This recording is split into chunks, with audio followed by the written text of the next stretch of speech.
Et justement, le pays commence par attirer beaucoup d'investisseurs et qui courent derrière notre produit qui est le soja, qui plane sur ce produit parce qu'effectivement, il y a beaucoup de pesticides du soja.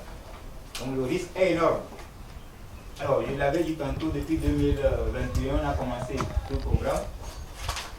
Et pour nous, il s'agit pour les acteurs, nos braves paysans, sur l'utilisation, lorsque nos paysans n'ont pas l'information, ils ne vont pas à la recherche de ces produits, mais ils courent plutôt vers la partie touchée par l'utilisation de ces pesticides et surtout aussi la toxicité de ces pesticides. La société civile sur le sujet, sur la thématique, quand bien même on a une structure d'État, la DPV, la gestion de protection des végétaux, qui travaille sur le terrain, il fallait aussi que la société civile se mobilise. Nous, les acteurs, on se mobilise pour soutenir cette initiative de l'État et sensibiliser, porter l'information à l'endroit de nos paysans. Les alternatives existent. Il y a beaucoup d'acteurs aussi qui mettent sur le terrain. On a introduit comme innovation dans ce programme la formation des journalistes. 2024, on sera dans la région des savanes. Donc on aura deux sessions qu'il en est réellement du terrain. Et donc, en tant que média, je vais vous convier à poser toutes les questions possibles pour repartir avec le maximum d'informations et pouvoir relayer le sujet sur le terrain au niveau des producteurs, de nos produits, qu'il en est réellement du terrain. Et donc, en tant que média, je vais vous convier à poser toutes les questions possibles pour repartir avec le maximum d'informations et pouvoir relayer le sujet sur le terrain au niveau des producteurs, de nos produits. Ok, donc sur ces paroles, je déclare ouverte cette session de formation des journalistes pour le compte de notre programme des alternatives aux intrants chimiques 2024. Je vous remercie. Nous allons continuer également avec les autres communications et après... Je demanderai à chacun de vous de prêter oreille attentive. Si vous avez des questions, mettez-les à la fin de ma présentation. Nous allons ensemble les décortiquer, aller au fond. Parce que nous faisons un travail technique, communiquer, à diffuser l'information auprès de nos braves producteurs. C'est sur les bonnes utilisations de ces pesticides. La troisième ou le troisième module portera sur l'arrivée des mauvaises herbes.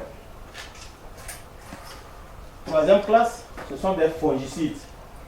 On les utilise pour combattre les champignons microscopiques. Ils deviennent des casse-têtes, des cas sociaux.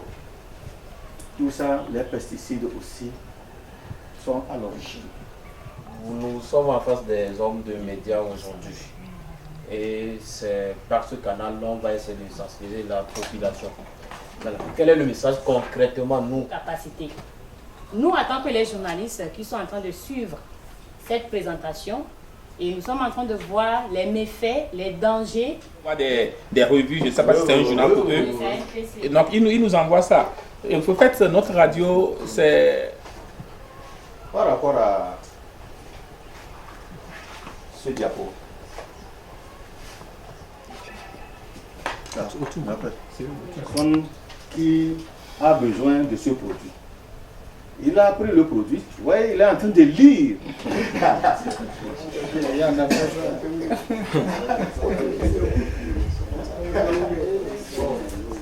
Jusqu'au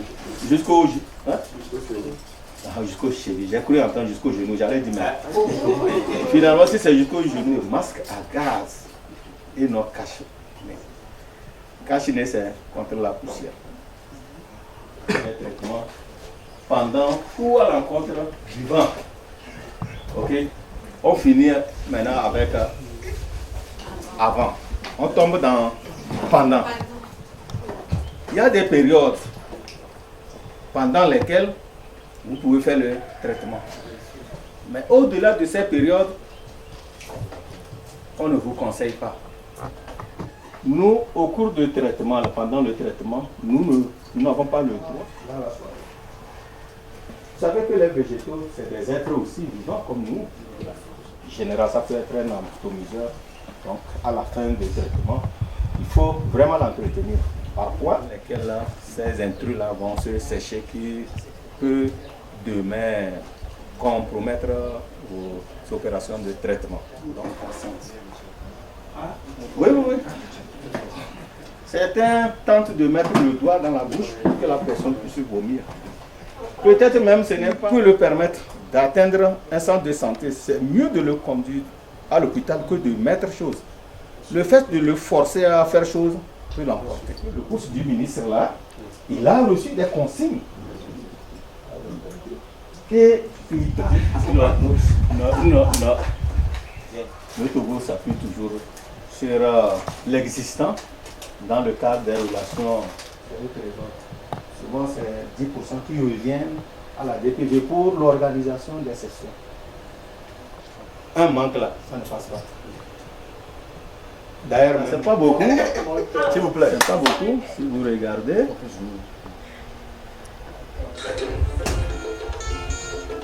Lors du traitement, ne pas balancer la lance de gauche à droite, mais tenez-la plutôt sur le côté opposé au vent pour que le nuage de pulvérisation ne se rabatte pas sur vous. Avancez à un rythme régulier. Tant que vous êtes encore en tenue de traitement, il est interdit de manger, boire ou fumer. Vos mains sales ou vos gants risquent de contaminer ce que vous mettez dans votre bouche. Si la buse se bouge, il ne faut surtout pas souffler à l'intérieur. Aidez-vous plutôt d'une brindille pour retirer les impuretés. 6e étape, après le traitement. Lorsque le traitement est terminé, indiquez à l'aide d'un panneau d'interdiction d'entrée. Je suis M. Pacha Kadjala, je suis à la direction de la protection des végétaux. Je suis chef de division phytopharmacie et répression des fraudes. Justement et spécifiquement, c'était de former les journalistes et de les outiller sur les dangers liés à l'utilisation des pesticides et les exhorter à diffuser l'information vers nos vaillants producteurs sur l'utilisation des biopesticides qui aujourd'hui est la promotion du gouvernement togolais. Aujourd'hui, nous sommes là pour la formation sur l'utilisation des pesticides. Et là, en tant que des porte-parole de la population, on nous a montré les techniques, les conditions et les manières dont les producteurs, comment est-ce qu'ils doivent s'adapter pour pouvoir utiliser ces pesticides dans les meilleures conditions pour permettre à leur vivre épanoui, à leur bonne santé. Et c'est là maintenant, nous, en tant que les journalistes, nous avons ce devoir d'aller vers la population, les conseiller, les conscientiser, surtout sur les dangers, le fait qu'ils utilisent mal ces pesticides. Et là maintenant, au fur et à mesure que nous allons commencer à montrer les dangers avec les effets néfastes sur l'avenir, sur leur progéniture, sur même leur santé, là maintenant nous avons la ferme assurance que la population prendra conscience et là ensemble nous allons adapter à des meilleures conditions pour la bonne utilisation de ces pesticides. Je réponds au nom de Mounetra Nkoren. Je suis à l'agence Savoir News. Oyombe après une vie Kofi Chogoni Olivia. Menye journaliste le atop.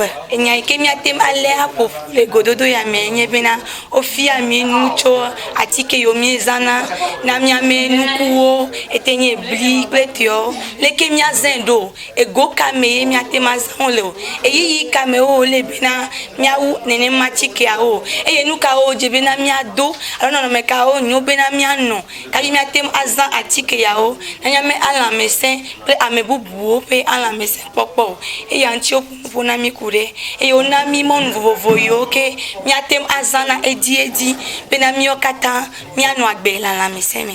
Ok, les effets des pesticides, comme nous avons pu le constater lors de cette formation, c'est que les effets peuvent se situer à plusieurs niveaux. Pour l'utilisateur d'abord, donc le producteur agricole, mais également pour le consommateur ou même pour des gens qui ne sont ni utilisateurs ni consommateurs, des gens qui utilisent par exemple un point d'eau pollué par ces produits chimiques-là, on va dire.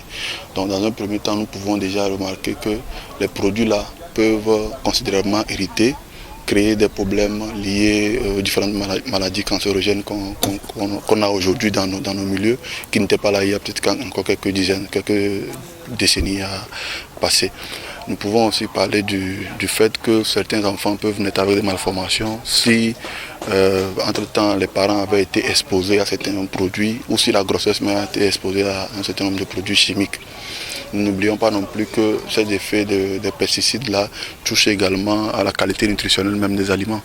Ces produits chimiques peuvent être contaminés, peuvent avoir des rémanences si la durée avant récolte n'a pas été respectée. Les produits agricoles là, peuvent être chargés en éléments chimiques pouvant altérer la santé du consommateur. Pour utiliser un produit chimique, comme le nom le dit, c'est un produit chimique, ça veut dire qu'il y a des préalables. L'idéal, dans un premier temps, c'est déjà d'utiliser les produits homologués. Les produits homologués, c'est les produits que les services de l'État ont testés, ont expérimentés et ont vu que ces produits-là avaient un faible impact négatif sur la santé du producteur et du consommateur. Donc déjà, il faut privilégier ces produits-là. On peut aussi opter pour les biopesticides, les produits naturels qui jouent le même rôle dans la production agricole. On peut aussi avoir en tête que la production agricole est à destination des humains. C'est-à-dire qu'on produit pour avant tout les consommer.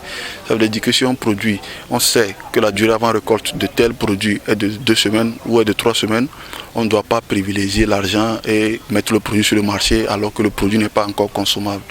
Donc on peut déjà travailler sur ces questions-là. On peut aussi avoir en tête que quand je suis dans un milieu et que j'utilise les produits chimiques, je ne dois pas jeter les contenants directement dans la nature ou alors laver ça et jeter ça dans les cours d'eau, dans les ruisseaux qui passent à côté de ma maison. Et surtout ne jamais utiliser ces contenants-là comme contenants pour d'autres produits de la cuisine, par exemple le sel, l'huile. Voilà, on ne doit jamais réutiliser les boîtes de produits chimiques. Les attentes par rapport à cette formation, c'est que vous, les hommes de médias, vous puissiez relayer l'information, que vous puissiez servir de médias de sensibilisation pour les communautés. Ce qui a été remarqué, c'est surtout que la plupart des producteurs n'ont pas l'information. Certains ont l'information et font preuve de malhonnêteté, mais d'autres, et la grande majorité, n'ont pas l'information. Ils ne savent pas que utiliser le produit chimique dans telles conditions a des effets sur ma santé en tant que producteur, mais également sur la santé du consommateur. Donc nous devons permettre à ce que l'information puisse arriver à toutes les couches et particulièrement aux producteurs agricoles, aux populations rurales. Alors, cette formation des professionnels des médias s'inscrit dans un cadre que le RENAT a initié depuis 2021.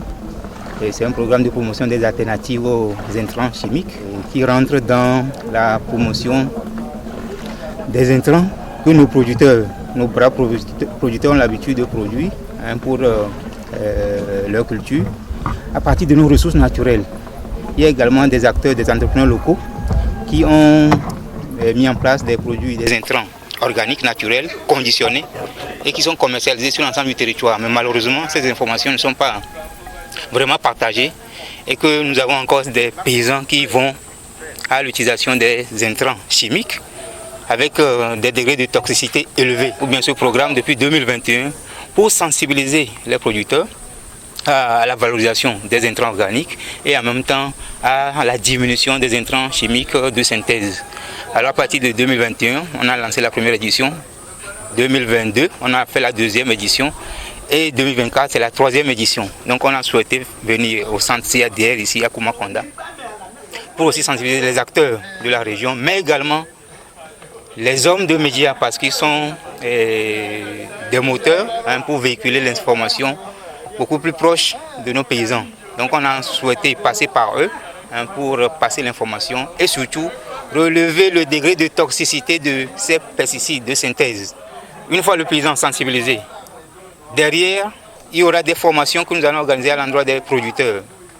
Et avec ces formations sur des pratiques à la fabrication des intrants organiques naturels, alors ces paysans peuvent aller facilement à une production saine, production naturelle, production durable, sans toutefois passer par les pesticides de synthèse. Parce que pour nous, nous disons qu'un paysan qui ne sait pas produire ses propres intrants, c'est un esclave de l'agriculture. Nos paysans doivent être des artisans, capables de produire leurs propres intrants à partir de nos ressources naturelles, à partir de la biodiversité. On a une immense biodiversité qui nous entoure, mais qui n'est pas malheureusement mise en valeur. À partir de ces formations, les paysans sont édifiés et sont capables de produire ces intrants organiques pour une agriculture saine. Bien sûr, la réussite financière de cet événement a eu lieu parce que d'abord, On va remercier même la DPV, la Direction de protection des végétaux, qui a été un partenaire technique.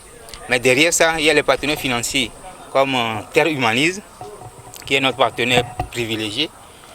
Mais également, il y a aussi l'Agence française de développement, AFD, qui a soutenu Terre Humanise d'abord. Et à travers Terre Humanisme, le RENAT a été financé, soutenu financièrement pour réaliser cette activité. Merci beaucoup.